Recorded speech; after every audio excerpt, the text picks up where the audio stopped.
एका सामान्य धनगर कुटुंबातील सूराईची शूर कहाणी. नमस्कार सर्वांना, माझा नमस्कार. माझे नाव ईश्वरी भगवान गराळे. मी आता 4थीच्या वर्गामध्ये शिकत आहे. छत्रपती शिवाजी महाराजांच्या काळातील एका धाडसी स्त्रीचे व्यक्तिमत्व सांगणार आहे. त्या स्त्रीचे नाव आहे हिरकणी. अगं ए सुमे, गडावीतीस नव, मला वाटलं होतं माझ्या सोबती लावशील. मी जाती पुढं, तू ये मागणं.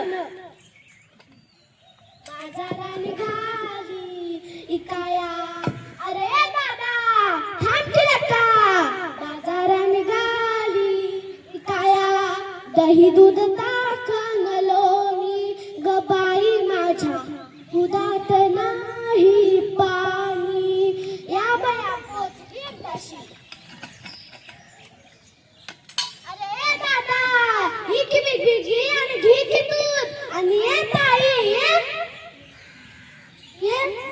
हा दादा,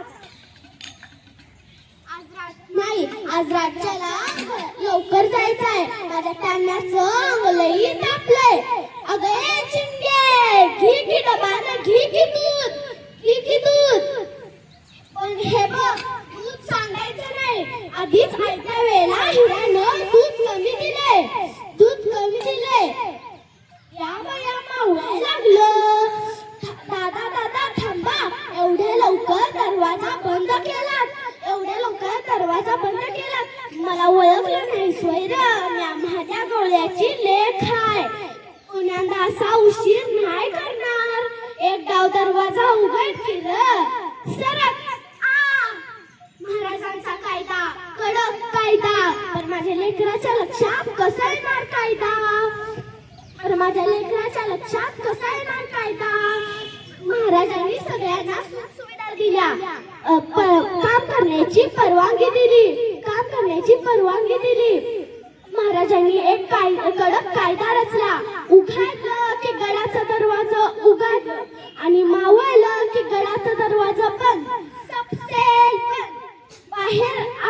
बाहेरचं किटूक आत नाही आणि आतचं किटूक बाहेर नाही, बाहेर नाही. पण मी आता काय करू, माझ्या लेकराकडं काय बी करून गेलंच पाहिजे. कमलेला जीव पुन्हा उमलून जाई, कानी येते हाक जेव्हा आई आई आई.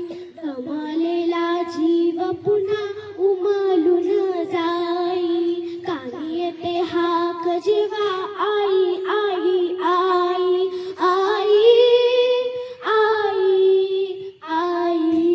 या बया पोचली एकदाशी. धन्यवाद.